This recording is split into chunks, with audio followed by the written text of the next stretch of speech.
So we have a very special guest on sports today.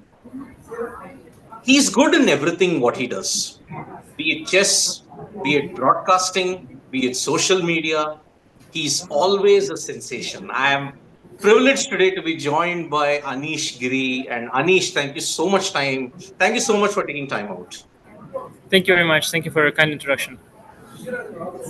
Anish, how do you do it? Firstly, whenever I've seen you streams, be it analysis, be it broadcasting, be it social media, be it chess, how can you be so good at everything?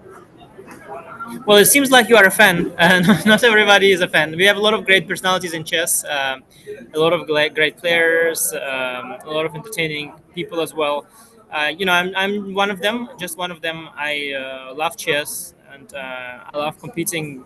After the pandemic, there was a lot of time we had to spend at home, so I got a little introduced also to the world of content creation online, and yeah, I'm glad some people enjoy it. Everybody has their own taste and so on, but I'm glad that a lot of people like what I do. Yeah, but because Anish, you've been too modest here because you really keep us hooked with all your analysis and everything. That's why you're such a regular. But looking at 2025 so far, Anish, how would you rate your performances? Because 8 months are up.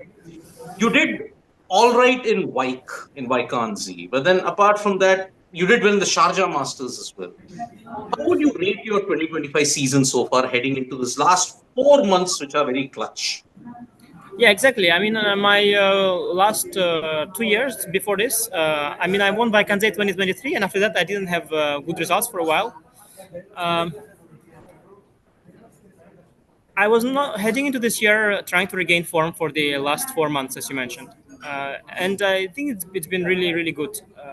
I was really thrilled to have won the Sharjah Masters. I didn't expect to regain the ranking so quickly, so I'm ranked in classical now again in the top 10, which is a nice pleasant bonus. It's not very important, but it's very very pleasant again to regain it after a while, and I'm here in Chennai Grand Masters is a big part of it. It's like a final preparation for the upcoming Grand Swiss and the World Cup events. And like you mentioned, everything will be decided there. And I tried to play some classical chess through the year. So after Vaik, I played Prague, Sharjah, and Chennai, where I was really looking for these events, and and was not a given that I would have to play all of them, but I decided to play to try and get in good shape. And yeah, I don't think there's much point to speak about the past. We should really. I mean, I've had a very good year so far, I think, but it will really be determined in the upcoming coming 4 months, as you correctly mentioned.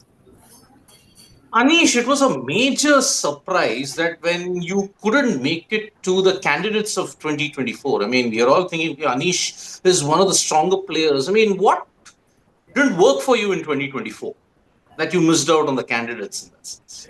Well, the previous cycle, I believe, it was really I was very very close with the circuit. I won the Vaikanze, and then I did well enough. I think I've had some good results. At the end, Gukesh has done even better. It is very hard to win the FIDE circuit because you're never sure until the very last moment. And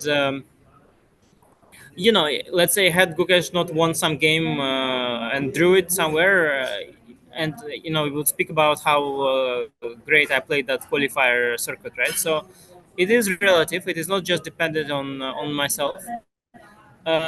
In hindsight, I should have taken even more chances that year, but it was very difficult for me it was a difficult year. I had to schedule a lot of events. It was very difficult for me to schedule all of them. I thought what I played was enough. In hindsight, I should have played even more, probably. Should have, but I should have had a bigger margin, probably. But it was nothing. It was also, I mean, credit to Gukesh. Nothing was foreshadowing that he will do so well. He had a very unfortunate half of the year. I think he played very badly in the Isle of Man. He played quite poorly in London. Nobody expected him anymore to do well, and then he came out on top in the final moment in Chennai Grand Masters, the event where which is about to start right now. Nothing was suspecting that, and it is really testament to his great character. And at the time, he was just a youngster who barely got into the candidates, and now we speak about a world champion, and that was definitely not an accident. he was a force to be reckoned with, and yeah, it was a good close race. Again, in hindsight, I should have played even more events, try to gain even a bigger margin. But this is sport. You do your best, you try all what you can, and then you see in the end who won. Final couple of comments, questions, Anish. When you look at India's chess talent, I mean, Divya is the World Cup winner. Ampi also was there, so we've had an All Indian World Cup. Gukesh is the world champion. Pranav is the world junior champion. He's also going to play at Chennai. Are you surprised? Are you not surprised by the fact that okay, this was bound to happen? The chess boom that is happening because Gukesh became the world champion. This unprecedented chess boom. How surprised or not surprised are you with this in India? Yeah, I'm really not surprised. By now, we got used to it. We know all the factors that have contributed to this. There is the talent here. There is a massive support system coming from both the parents, coaches, governments, companies. The support is across all levels. Also, coaches, good infrastructure of coaches. There, if you have a talented youngster and there's going to be financial support, you still need to find the right coach, and you have plenty of choice here. There is the guidance of Vishay Anand, who's connected the most talented young players, such as Prag, of course, Gukesh, Arjun. He's connected them early on with his chosen coaches, which has helped him during the championship match, and they've given them the knowledge at such a young age that other people can only dream of.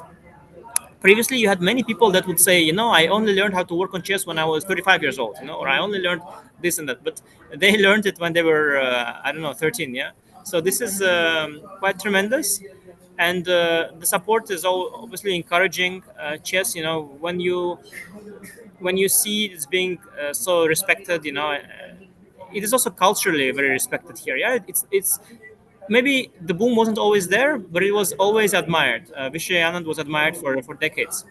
Um, it's and it's just one element. I mean, by this point, nobody is surprised, and everybody is already taking it all for granted, and we are looking forward to more events.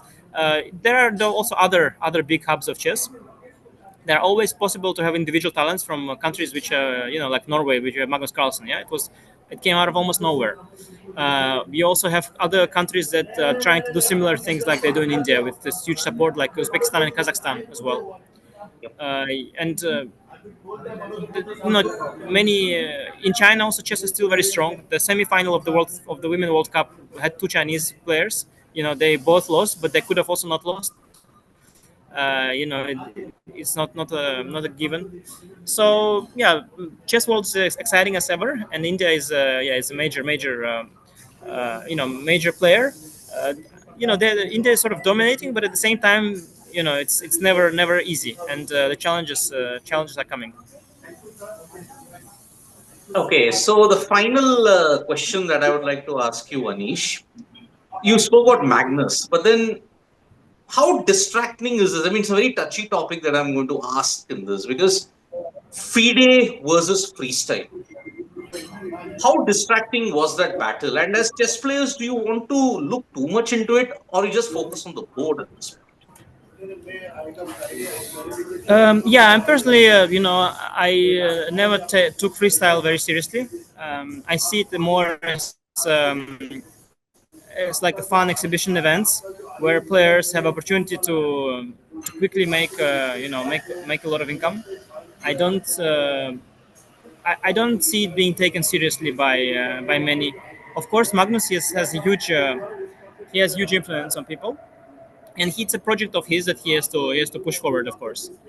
Um, but I mean, I think, let me put it this way: if Magnus had put as much heart and soul into promoting any other like chess project, it would have been much easier for him than promoting a freestyle chess project. It is, he's swimming against the current. He took a game which is the variant of chess, which is far less popular. I mean, I would love if there was just one event a year like that, one exhibition event. You come there, you have this beautiful. We had before we had Monaco, tremendous event. It was rapid Right. and blindfold. At the time, rapid Like was rare, blindfold was Melody huge. Amber. Yeah. Yeah, rapid and blindfold Monaco event. It was once a year. It was the most luxury event, the biggest prize fund. Monaco hotel, the most expensive hotel. People came for 2 weeks. They loved it, and then they went back to chess, to normal chess, on the board chess. And I think freestyle should be the same. It should be just one event. You go on holiday. You have 5-star hotel. You are in the luxury. You relax from normal chess, and then you come back to work.